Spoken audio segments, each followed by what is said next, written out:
Ma'asyiral muslimin wal muslimat, jamaah salat maghrib dan jamaah majelis taklim Masjid Al-Inabah rahimani wa rahimakumullah.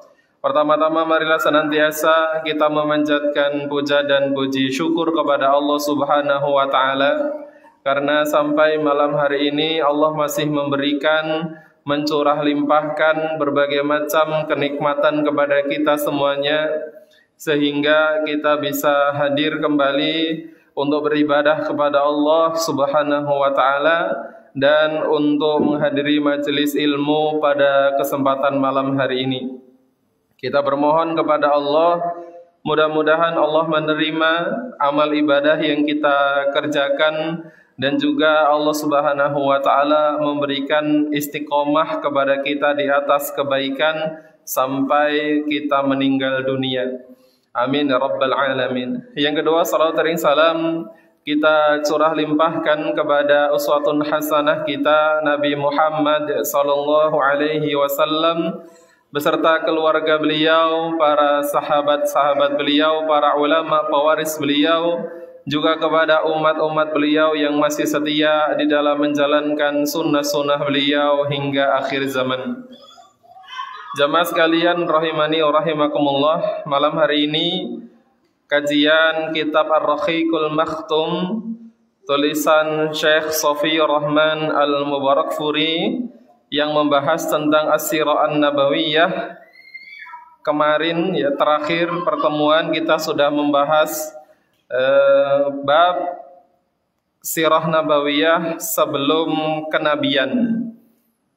Yang di sana kita mengetahui bagaimana dahsyatnya keadaan Rasulullah sallallahu alaihi wasallam, bagaimana baiknya akhlaknya Rasulullah sallallahu alaihi wasallam sampai diakui al-amin oleh penduduk Mekah pada saat itu.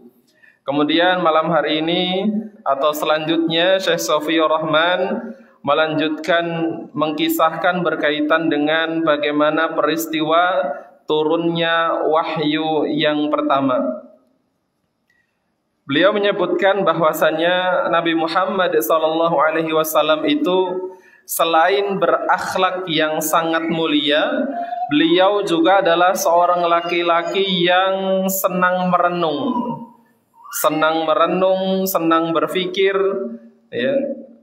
Apalagi memikirkan keadaan kaumnya, karena sebagai laki-laki, ya, sebagai laki-laki yang baik, ya, berakhlak mulia, itu sangat menyadari bagaimana kerusakan yang dikerjakan oleh kaumnya, oleh orang-orang Mekah pada saat itu. Ya, beliau sering atau senang menyendiri untuk memikirkan keagungan Allah Subhanahu wa taala sekaligus untuk memikirkan bagaimana caranya memperbaiki kaumnya.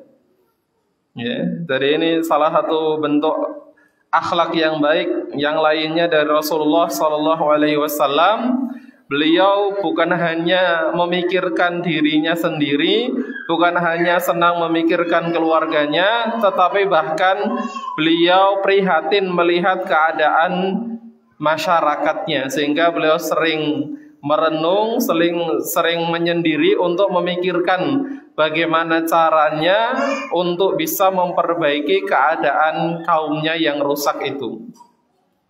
Maka ketika beliau berusia 38 tahun, ya, menginjak usia 40 tahun, beliau saat itu mulai suka ke Gua Hira. Ya, beliau suka ke Gua Hira setiap bulan Ramadan. Ya, jadi semenjak umur 38 tahun, di setiap bulan Ramadan, 1 bulan full itu, beliau mulai beruzlah. Uzlah itu mengasingkan diri dari kaumnya, ya, untuk bertahanus. Ya, untuk bertahanus. Mas duduk di sana.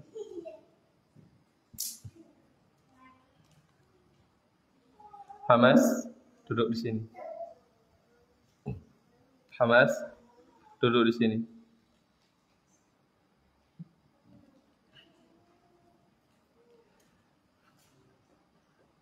Setelah umur beliau 38 tahun, setiap bulan Ramadan beliau melakukan uzlah, mengasingkan diri, ya, tujuannya untuk bertahanus. Bertahanus itu untuk beribadah di malam hari. Ya, tempat yang beliau adalah Gua Hira yang ada di Jabal Nur. Ya, makanya keterangan dari Ibunda Aisyah radhiyallahu anha, beliau mengatakan wa kana yakhlu bi ghari Hira'in fayatahannusu fihi, ya, bahwasanya Nabi SAW itu senantiasa senang menyendiri di Gua Hira untuk melakukan tahannus, ya. Ya, kalau orang Jawa ngomongnya bersemedi. Ya, orang Jawa itu menamainya dengan bersemedi, yaitu artinya dia merenung, beribadah kepada Allah, memikirkan alam semesta, juga memikirkan keadaan kaumnya, dan sekaligus memikirkan bagaimana caranya untuk memperbaiki keadaan kaumnya tersebut. Ya, itu dilakukan Rasulullah ketika beliau umur 38 tahun. Ketika beliau masuk umur 40 tahun, ya berarti ini tahun ketiga ketika beliau mau bertahanus.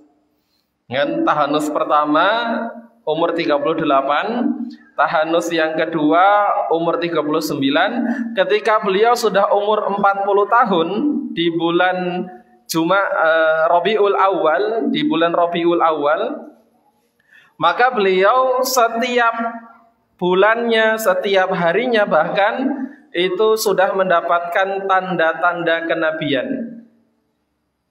Sudah mendapatkan tanda-tanda kenabian.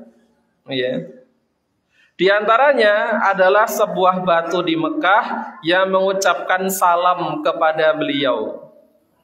Yang kedua, hampir setiap malam beliau bermimpi dengan mimpi yang sangat jelas bahwa beliau mendapatkan wahyu dari Allah Subhanahu wa ta'ala. Jadi ini sebelum mendapatkan wahyu di Gua Hira pada bulan Ramadan, ya, umur 40 pas di bulan Rabiul Awal, beliau sudah mendapatkan secara jelas tanda-tanda kenabian. Misalnya Rasulullah SAW menceritakan sendiri tentang satu batu yang memberikan salam kepada beliau. Beliau mengatakan, inni la'arifu hajaran bimakkata kana yusallimu alayya qabla an ub'atha wa inni la'arifuhu al'an. Kata Rasulullah, sesungguhnya aku mengetahui sebuah batu di Makkah yang mengucapkan salam kepadaku sebelum aku diutus menjadi nabi. Wa inni la'arifuhu al'an, dan aku sampai hari ini masih mengenalnya, masih mengetahui batu tersebut hingga sekarang. Dan beliau juga hampir setiap malam mendapatkan mimpi-mimpi yang jelas, mendapatkan wahyu dari Allah Subhanahu wa ta'ala, disebutnya dengan ru'yah as-salihah atau ru'yatus shadiqah, mimpi yang benar, ya. Karena memang mimpi untuk seorang nabi dan rasul itu adalah wahyu. Sedangkan mimpi yang dialami orang-orang soleh bisa jadi tanda kebaikan dari Allah Subhanahu wa ta'ala. Nah, mimpinya orang lain, nah itu bisa benar, bisa salah, bisa hanya sekedar bunga tidur dan lain sebagainya. Makanya Rasulullah dalam riwayat Imam Muslim mengatakan, ar-ru'yas salihah juz'un min sittatin wa arba'ina juz'an minan nubuwah. Mimpi yang benar adalah salah satu dari 46 tanda kenabian. Maka salah satu kaifiyah turunnya wahyu kepada Rasulullah itu lewat mimpi. Dan ini terjadi selama 6 bulan sebelum beliau mendapatkan wahyu yang pertama di Gua Hira. Al-Imam Ibnu Hajar Al-Asqalani rahimahullahu ta'ala di dalam kitab Fathul Bari menyebutkan bahwasanya Imam Al-Baihaqi menyebutkan bahwasanya masa ru'yah as-salihah berlangsung selama 6 bulan. Berdasarkan hal ini, maka permulaan kenabian dengan ru'yah as-salihah terjadi pada bulan kelahiran beliau, yaitu Rabiul Awal, setelah beliau genap 60 tahun. Genap 40 tahun. Berarti nanti ketika masuk usia beliau 40 tahun di bulan Rabiul Awal, beliau sudah mendapatkan mimpi dari Allah Subhanahu wa ta'ala. Tapi kalau ngaku-ngaku menjadi nabi berdasarkan mimpi, itu akan banyak yang menolak. Atau ngaku-ngaku jadi nabi berdasarkan dari mimpi, beliau sendiri belum bisa memastikan. Kenapa? Karena dari mimpi. Ya namanya mimpi itu kan karena tidur. Beliau belum bisa yakin 100%. Ya, maka nanti ada kisah kejadian yang real, nyata di Gua Hira. Ya, jadi pertama lewat mimpi ada batu yang memberikan salam kepada beliau. Baru nanti realnya untuk meyakinkan lagi ketika di bulan Ramadan yang biasa beliau melakukan uzlah di Gua Hira. Dan memang kata para ulama, ya, semua nabi dan rasul itu diutus oleh Allah Subhanahu wa ta'ala ketika mereka berumur 40 tahun. Karena umur 40 tahun adalah usia matangnya manusia. Disebut orang yang telah dewasa itu ketika manusia umurnya sudah 40 tahun. Bahkan di dalam sebuah ayat di dalam Al-Quran, Allah secara khusus menyebutkan apa yang harus dikerjakan oleh orang yang umurnya sudah 40 tahun. Khusus Allah berfirman di dalam Al-Quran surah Al-Ahqaf ayat 15. A'udzu billahi minasyaitonir rajim. Wa wassaynal insanu biwalidayhi ihsana. Kami perintahkan, kata Allah, kepada manusia supaya berbuat baik kepada kedua orang ibu bapaknya. Kenapa? Hamalathu ummuhu kurha. Ibunya telah mengandungnya dengan susah payah. Wa wada'athu kurha, dan ibunya juga telah melahirkannya dengan susah payah. Wa hamluhu wa fisaluhu 30 syahran. Ibunya itu mengandung sampai menyusuinya, bahkan menyapihnya selama 30 syahran, 30 bulan. Dari masa mengandung, masa menyusui 2 tahun, itu semuanya berjumlah 30 bulan kata Allah. Hatta idza balagha asyuddahu. Ya, sampai apabila dia telah dewasa, ya, wa balagha arba'ina sanah, dan umurnya sudah 40 tahun. Jelas kalimatnya. Ya, kalau dia sudah dewasa dan dia sudah berumur 40 tahun, qala, maka dia itu akan banyak-banyak berkata. Maksudnya berdoa, Rabbi auzi'ni an ashkura ni'matika allati an'amta alayya wa ala walidayya. Ya, wahai Rabbku, tunjukilah aku untuk mensyukuri nikmatmu yang telah Engkau berikan kepadaku, dan juga kepada kedua orang ibu bapakku. Wa an a'mala salihan tardahu, dan tunjukilah aku agar bisa beramal yang soleh yang Engkau ridhoi. Wa aslih li fi dzurriyyati, dan berikan kebaikan kepadaku dengan memberikan kebaikan pada anak keturunanku. Inni tubtu ilaika, sesungguhnya aku senantiasa bertaubat kepadamu, wa inni minal muslimin, dan sesungguhnya aku termasuk orang-orang yang berserah diri. Ini doa yang harus dihafal, yang harus selalu dipanjatkan kepada Allah untuk manusia yang umurnya sudah 40 tahun. Sudah hafal belum, Pak? Kayaknya di sini sudah hampir rata-rata sudah 40 tahun semua. Dicatat ya, dalam surah Al-Ahqaf ayat 15. Ya, tentu saja bukan hanya dibaca, dipanjatkan, tapi juga ditadaburi maknanya, kemudian diamalkan. Kata Imam Ibnu Katsir di dalam tafsirnya ketika beliau menjelaskan ayat ini adalah bahwa ketika seorang berada pada usia 40 tahun, sempurnalah akalnya, sempurnalah pemahamannya, dan kelemah lembutannya. Biasanya orang itu ya termasuk dianggap berpengalaman cukup di dalam hidupnya, lika-liku kehidupannya, makan asam garam dalam hidupnya ketika dia berumur 40 tahun.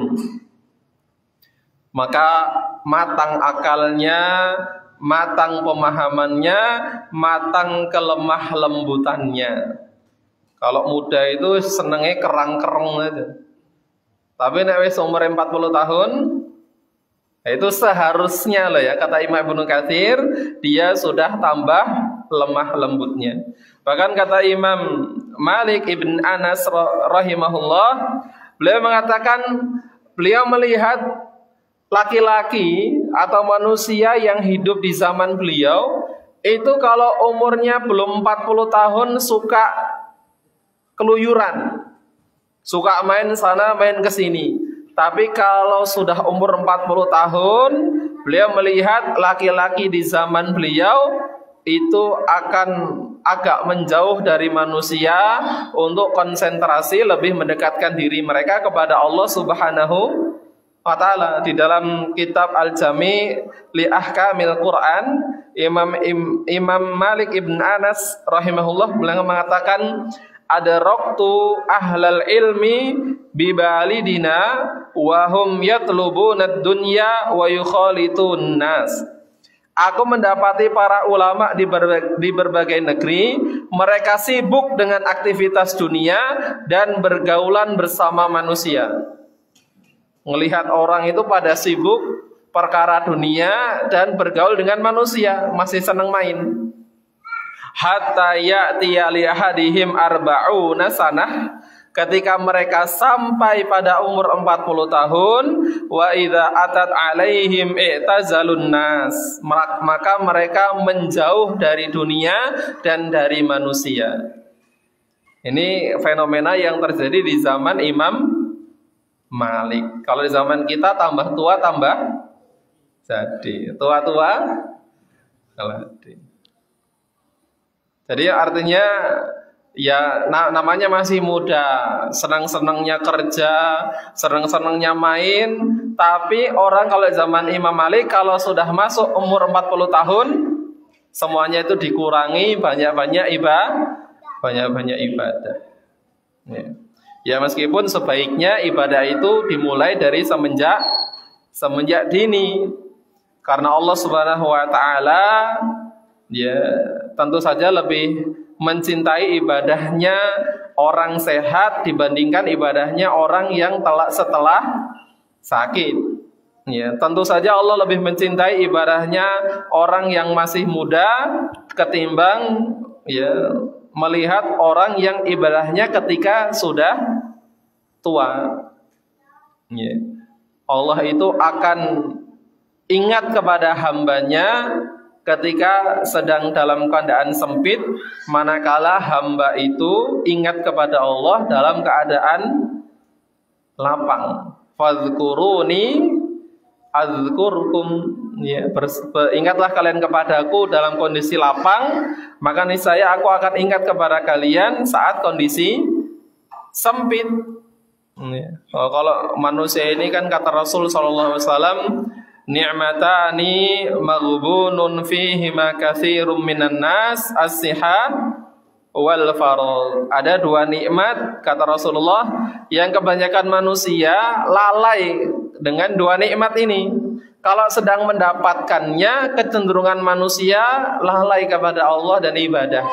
Nikmat apa itu? As-sihah, nikmat kesehatan, dan nikmat waktu luang.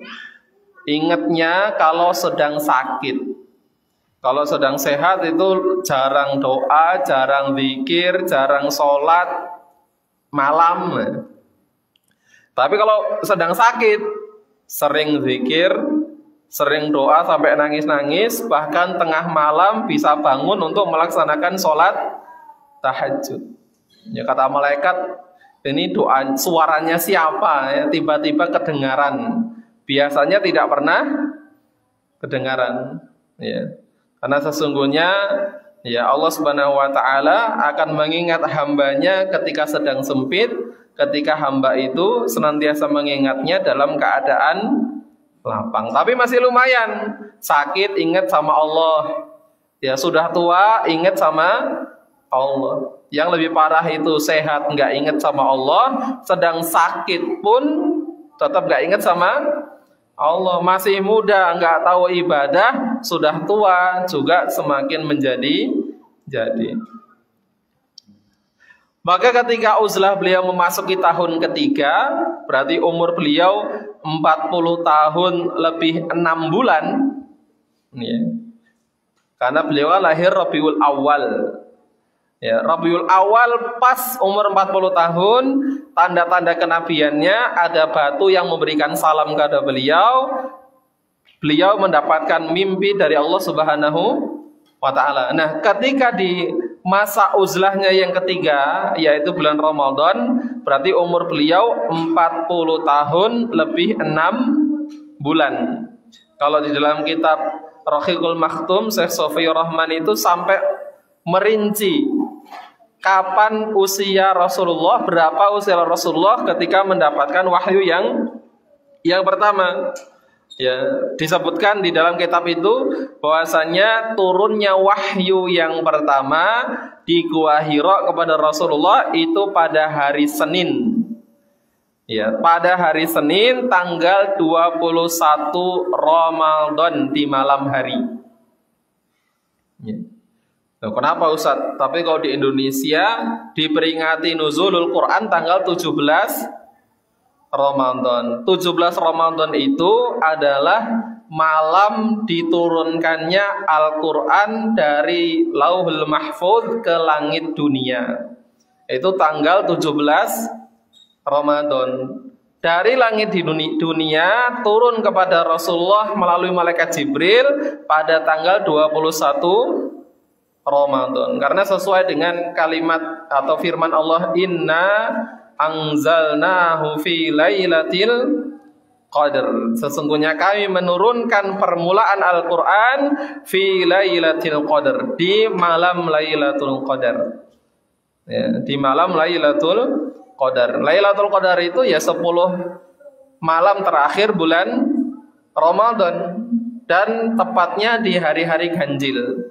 Dan penelusuran Syekh Sofiyur Rahman ini benar. Ya, turunnya wahyu pertama di Gua Hira itu hari Senin tanggal 21 Ramadan. Kalau di Masehinya 10 Agustus 610 Masehi. 10 Agustus 610 Masehi. Kita sekarang tanggal 3 Agustus, ya berarti seminggu lagi.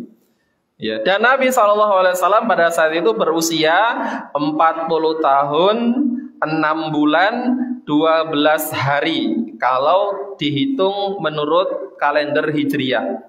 Sedangkan kalau menurut kalender Masehi, umur beliau adalah 39 tahun 3 bulan 20 hari.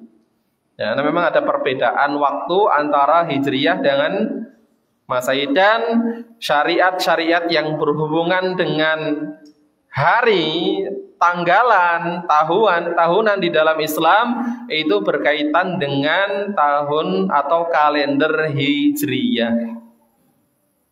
Jadi menyusui anak 2 tahun itu 2 tahun hitungan Hijriyah, ya, bukan hitungan Masehi dan lain sebagainya. Ayat apa yang pertama turun di Gua Hira itu? Di sini diceritakan oleh Ibunda Aisyah radhiyallahu anha.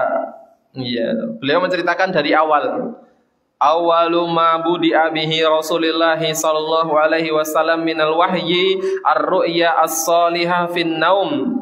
Awal turunnya kepada Rasulullah sallallahu alaihi wasallam dimulai dengan ar-ru'ya as-salihah, mimpi yang benar di dalam tidur. Dan tidaklah beliau bermimpi kecuali datang seperti cahaya subuh. Summa hubbiba ilaihil khala wa kana yakhlu bi ghari hira'in fayatahannatsu fihi. Kemudian beliau dianugerahi rasa ingin untuk menyendiri. Nabi pun memilih Gua Hira untuk bertahannus, yakni ibadah di malam hari dalam beberapa waktu. Ya, kemudian kan selama sebulan Ramadan beliau pulang ke rumah mengambil perbekalan berupa gandum, roti yang terbuat dari gandum, dan membawa air atau minyak untuk perbekalan makanan. Kata Ibu Aisyah, hatta ja'ahul haqqu, sampai akhirnya datanglah al-haq. Ini bahasa Ibunda Aisyah, maksudnya adalah malaikat Jibril. Wa huwa fi ghari hira'in faja'ahul malak faqala, ya, yaitu malaikat Jibril datang dan berkata kepada Rasulullah ketika beliau sedang beribadah di Gua Hira itu, malam-malam datanglah malaikat Jibril faqala, kemudian malaikat itu berkata iqra, dalam arti yang lain iqra ya Muhammad, bacalah wahai Muhammad. Apa kata Rasulullah? Qala ma ana biqari, saya tidak bisa baca. Ya. Nah, tiba-tiba datang ya malaikat, kemudian langsung menyuruh iqra ya Muhammad. Maka Rasul ngomong jujur, ma ana biqari, saya tidak bisa baca. Sampai yang kedua, qala fa akhadhani fa ghattani hatta balagha minnil jahda. Ya, kata Rasulullah SAW, kemudian malaikat itu memegangku dan memelukku sangat kuat, kemudian melepaskanku dan berkata lagi, iqra ya Muhammad. Qultu ma ana biqari. Ini pertanyaan yang kedua. Sama, yang kedua ini beliau mengatakan saya tidak bisa membaca. Kemudian malaikat itu memegangku, memelukku sangat kuat, kemudian melepaskanku dan berkata lagi yang ketiga, iqra ya Muhammad. Ya, yang ketiga juga Rasul mengatakan ma ana biqari, saya tidak bisa membaca. Ya. Kemarin sudah kita bahas ya, kenapa Rasulullah tidak bisa membaca dan tidak bisa nulis? Ya, agar diketahui bahwa Al-Qur'an itu memang dari Allah Subhanahu wa ta'ala, bukan karena tulisan karangan Rasulullah. Gak mungkin Rasulullah bisa mengarang-arang Al-Quran karena beliau tidak bisa membaca dan tidak bisa menulis. Ya. Dan mengapa malaikat di sini memegang beliau, memeluk beliau dengan erat, dengan keras? Agar betul-betul dirasakan oleh Rasul ini kejadian asli, bukan mimpi. Kalau kemarin-kemarin kan cuma mimpi. Ini beneran terjadi sama kamu, biar Rasul Hamas nggak sopan duduk di situ. Agar beliau betul yakin ini kejadian nyata, bukan mimpi seperti yang lalu. Maka yang ketiga kalinya, ya, beliau menyebutkan fa akhadhani fa ghattani as-salisah summa arsalani fa qala iqra bismi rabbikal ladzi khalaq khalaqal insana min 'alaq iqra wa rabbukal akram, sampai ayat yang kelima. Ya. Apa yang terjadi setelah itu? Kata Ibunda Aisyah, faraja'a biha tarjufu biwadiruhu. Ya, maka ketika mengalami kejadian itu, Rasul kan ini selama 3 tahun menyendiri di Gua Hira, tidak pernah mendapatkan peristiwa yang seperti tadi. Tiba-tiba mendapatkan peristiwa seperti tadi. Maka beliau pulang dalam kondisi gemetar, badannya kedinginan, hatta dakhala ala Khadijah. Sampai beliau kemudian mengetuk-ngetuk dan masuk ke dalam rumahnya Khadijah. Faqala, kemudian berkata kepada Ibunda Khadijah, zammiluni, zammiluni, wahai Khadijah, selimuti aku, selimuti aku. Orang itu kalau ketakutan sampai badannya gemetar, kedinginan. Iya, bayangkan itu, Pak. Seorang laki-laki yang sangat pemberani, sudah bertahun-tahun tinggal di gua sendirian, ya, itu kan sangat pemberani. Itu ketika melihat malaikat Jibril ketakutan. Itu kira-kira kalau kita melihat malakul maut gimana tuh, Pak? Kita tidak seberani Rasul yang kita lihat bukan Jibril tapi malakul maut, ya Allah. Gimana besok itu ya? Ketika mendapatkan perintah dari suaminya, apa yang dikerjakan Ibunda Khadijah? Fazammaluhu hatta dhahaba anhu ar-raw'a. Maka Ibunda Aisyah langsung menyelimuti beliau hingga hilang rasa takutnya. Setelah hilang rasa takutnya, faqala, maka Rasul berkata, ya Khadijah mali, wahai Khadijah, apa yang terjadi pada diriku ini? Fa akhbarohal khabara, dan Rasul menceritakan apa yang baru saja beliau alami di Gua Hira. Faqala, maka kemudian beliau melanjutkan berkata kepada Ibunda Khadijah, qad khasyitu ala nafsi, sesungguhnya saya mengkhawatirkan keselamatan diri saya, kata Rasulullah. Ini luar biasanya Ibunda Khadijah, ya, betul-betul bisa menjadi sakinah, tempat yang nyaman untuk suaminya, karena memang tujuan menikah itu adalah untuk mendapatkan sakinah. Itu kalau perempuan zaman sekarang melihat suaminya pulang ketakutan dari gua atau dari pergi kemana, itu malah dimarah-marah. Wes diomongi aja lunga-lunga bengi ngeyel. Rasul enggak. Ketika Rasul zammiluni, wahai Khadijah, selimuti aku, diselimuti. Enggak ditanya-tanya, ngopo toh Mas? Ada ngopo toh? Enggak, namanya masih ketakutan. Ditenangkan dulu, diselimuti sampai rasa takutnya hilang. Rasul cerita sendiri, ya kan? Ya Khadijah mali, wahai Khadijah, apa yang terjadi pada diriku? Cerita sendiri. Ini kadang-kadang pulang capek ya, capek pulang dari kerjaan, ruwet ya, sampai rumah diinterogasi. Walah wis. Rasanya nggak pingin pulang ke rumah ya. Senangnya di luar, minum kopinya di warung. Ya, tapi sama Khadijah, ya apa permintaan suaminya dituruti. Sampai capeknya hilang, takutnya hilang, baru kemudian kalau ada apa-apa, suaminya sendiri yang langsung bercerita. Faqalat. Maka ketika Rasul mengatakan, saya mengkhawatirkan keselamatan diri saya, jangan-jangan saya mau celaka. Apa kata Ibunda Khadijah? Beliau menghibur. Ya, kalla abshir.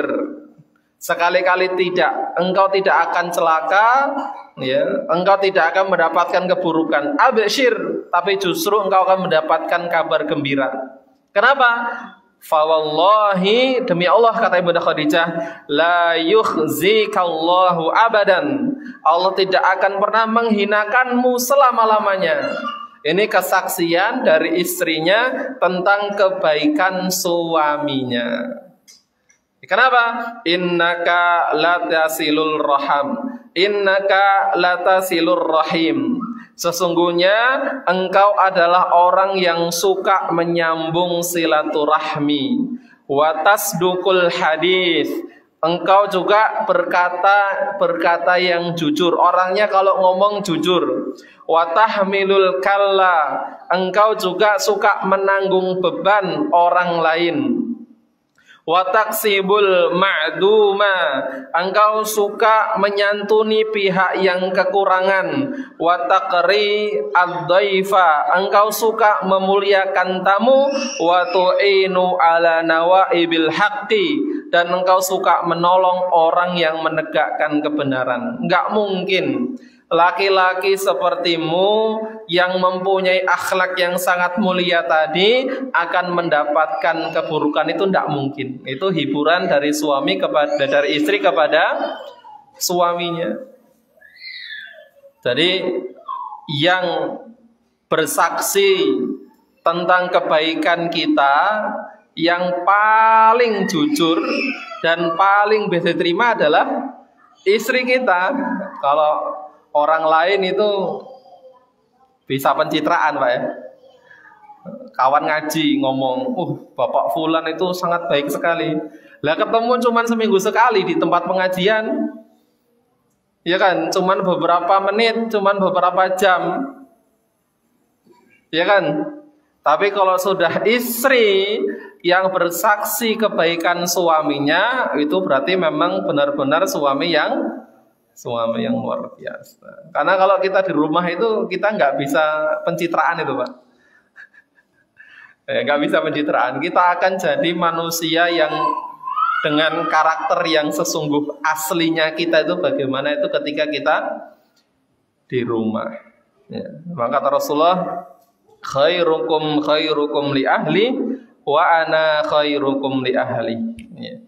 Sebaik-baik kalian adalah yang paling baik kepada keluarganya, dan aku adalah orang yang terbaik kepada keluargaku. Kalau kalian ingin jadi orang yang baik di dalam keluarga, contohlah aku, kata Rasul Sallallahu Alaihi Wasallam.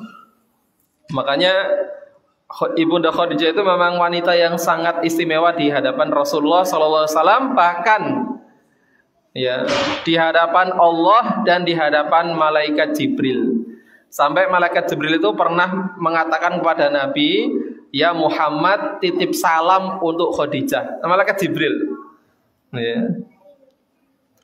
Malaikat Jibril itu pernah mengatakan, faqra 'alaiha salama mir rabbiha wa minni. Kata malaikat Jibril, sampaikanlah salam untuknya mir rabbiha, dari Rabbnya. Allah, Pak, nitip salam untuk ibunda Khadijah, wa minni, dan juga titip salam dariku, kata malaikat Jibril. Wa basyirha bibaitin fil jannah, dan kabarkan gembira untuk Khadijah sebuah istana di dalam surga. Min qasabin la sakhaba fihi wala nasaba, yang tidak ada kegaduhan di dalamnya dan tidak ada perasaan capek, keadaan melelahkan. Para ulama itu kenapa kok harus ditambahi Khadijah itu mendapatkan salam dari Allah dan malaikat Jibril, mendapatkan kabar gembira berupa istana di dalam surga, yang di dalam istana itu tidak ada lagi kegaduhan, tidak ada lagi rasa capek. Kenapa? Sebagai balasan kepada Khadijah atas apa yang pernah beliau lakukan selama hidup bersama Rasulullah di dunia. Itu hidupnya selalu nggak tenang itu, Pak. Nggak tenang itu maksudnya keadaannya. Lah punya suami dimusuhi masyarakat, punya suami kemudian diintimidasi masyarakat, berusaha dibunuh, itu kan yang repot juga istrinya. Tapi istrinya selalu bela. Makanya nanti kamu mendapatkan istana di surga yang di dalamnya tidak ada lagi kegaduhan, nggak ada lagi gaduh-gaduh. Ya, kamu akan mendapatkan ketenangan, ketentraman di sana. Di dunia itu luar biasa, menghabiskan perasaan, ya, Ibunda Khadijah. Dan di dalamnya itu nggak ada lagi kecapean, karena ya sebagai wanita mendampingi dakwah suaminya yang sebagai Nabi dan Rasul itu tentu saja sangat melelahkan. Maka itu balasan dari Allah kepada Ibunda Khadijah. Maka setelah ya terjadi peristiwa tadi, Ibunda Khadijah mengajak suaminya ini datang kepada seorang pendeta Nasrani yang dia juga masih paman dari Khadijah, yang bernama Waraqah bin Naufal. Waraqah bin Naufal ini pendeta Nasrani yang dia masih setia dengan kitab sucinya, beragama Nasrani sejak zaman jahiliyah. Dan Waraqah ini pandai menulis Arab, suka menyalin kitab Injil dengan berbahasa Arab, tetapi dia sudah sangat tua dan sudah mengalami kebutaan dari matanya. Dibawa Ibunda Khadijah kepada pamannya ini Waraqah. Ya, wahai pamanku, ya, tolong dengarkan kisah dari anak saudaramu ini, maksudnya suamiku. Maka Rasul bercerita kepada Waraqah tentang apa yang dialaminya di Gua Hira. Faqala Waraqah. Ketika mendengar cerita dari Nabi, kemudian Waraqah berkata, "Hadza an-namus." Oh, ini adalah malaikat Jibril. An-namus alladzi unzila ala Musa, yang pernah diutus kepada Nabi Musa alaihi salam. Ini sama. Yang mendatangi kamu di Gua Hira ini adalah sama dengan yang mendatangi Musa. Apa kata Waraqah?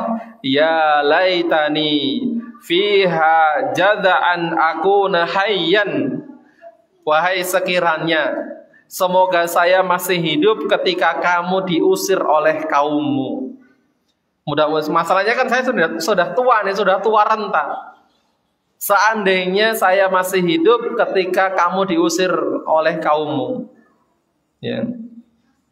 Faqala Rasulullah sallallahu alaihi wasallam, maka Rasul mengatakan, awa mukhrijiyahum, apakah kaumku akan mengusirku? Lah, mereka itu sangat percaya sama saya.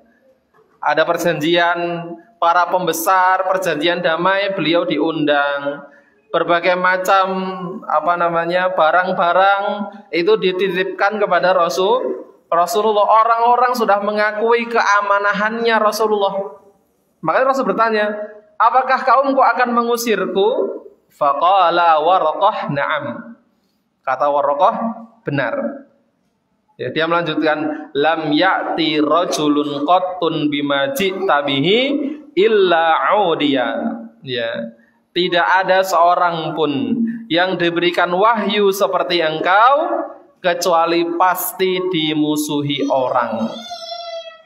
Tidak ada seorang pun yang diberikan wahyu seperti engkau kecuali pasti dimusuhi orang. Wa in yudrikni yaumuka. Ya, jika aku masih mendapati hari itu, hari di mana engkau diusir oleh kaummu, ansurka nasron muazzaron. Niscaya aku akan menjadi penolongmu dengan menjadi penolong sekuat-kuatnya. Tetapi apa? Summalam yanshab Waraqah an tuwfiya. Tapi tidak berapa lama kemudian Waraqah meninggal dunia. Ini luar biasa. Jadi apa yang akan dialami oleh Nabi Muhammad sallallahu alaihi wasallam, belum azan, Pak? Pas ya. Tapi yang harus kita pahami bahwa Rasulullah sallallahu alaihi wasallam dimusuhi oleh kaumnya, kemudian diusir oleh kaumnya karena membawa risalah dari Allah Subhanahu wa taala, diawali dengan sudah diterimanya beliau karena akhlak kebaikannya. Berarti apa? Rasulullah itu dimusuhi oleh kaumnya karena agama yang dibawa oleh beliau, bukan karena akhlak yang buruk yang dilakukan oleh beliau kepada kaumnya. Dan Rasulullah SAW itu dimusuhi oleh orang yang berlainan agama. Karena Rasul membawa agama Islam, sedangkan masyarakat Mekah itu musyrikin, kafirin, orang yang menyembah berhala. Maka kalau ada orang hari ini ngaku-ngaku dimusuhi masyarakatnya, padahal masyarakatnya Muslim, Hanya karena perbedaan pendapat, dia tidak bisa menempatkan dirinya. Terus, oh ini saya sama dengan Rasulullah. Keliru, beda zaman, beda orang. Rasulullah itu dimusuhi oleh musyrikin asli, kafirin asli yang nyembah patung, nyembah berhala. Kemudian beliau mendakwahkan tauhid. Hari ini, orang ngaku-ngaku pada al-Islamu ghoriban. Islam itu datang awalnya dalam keadaan asing. Wa sayaudu ghoriban kama bada'a, dan akan mengalami keterasingan sebagaimana pada awal kedatangannya. Fatuba lil ghuraba. Maka beruntunglah orang-orang yang diasingkan oleh musyrikin, diasingkan oleh kafirin, bukan diasingkan oleh sesama muslim. Wallahu a'lam bishawab. Ini beberapa hal atau peristiwa yang berkaitan dengan proses turunnya wahyu yang pertama, ya, dan nanti ke depan bagaimana turunnya wahyu yang kedua, dan bagaimana juga tindakan dari Rasul Shallallahu Alaihi Wasallam setelah mendapatkan wahyu-wahyu yang berikutnya. Mudah-mudahan yang kita bahas pada malam hari bermanfaat dan Allah memberikan ilmu yang barokah kepada kita semuanya, agar kita mendapatkan kebaikan di dunia sampai di akhirat. Dan mudah-mudahan Allah Subhanahu wa Ta'ala menjadikan kita umat yang benar-benar diakui sebagai umat Rasulullah SAW, dan akan mendapatkan syafaat beliau pada yaumil akhir kelak di akhirat, dan kita bisa bersama-sama beliau di dalam surga Allah Subhanahu wa Ta'ala. Amin rabbal alamin. Ada benarnya datang dari Allah Subhanahu wa Ta'ala, ada salahnya karena keterbatasan keilmuan kami. Akhiru da'wana walhamdulillahi rabbil alamin, wa billahi taufiq wal hidayah. Wassalamualaikum warahmatullahi wabarakatuh.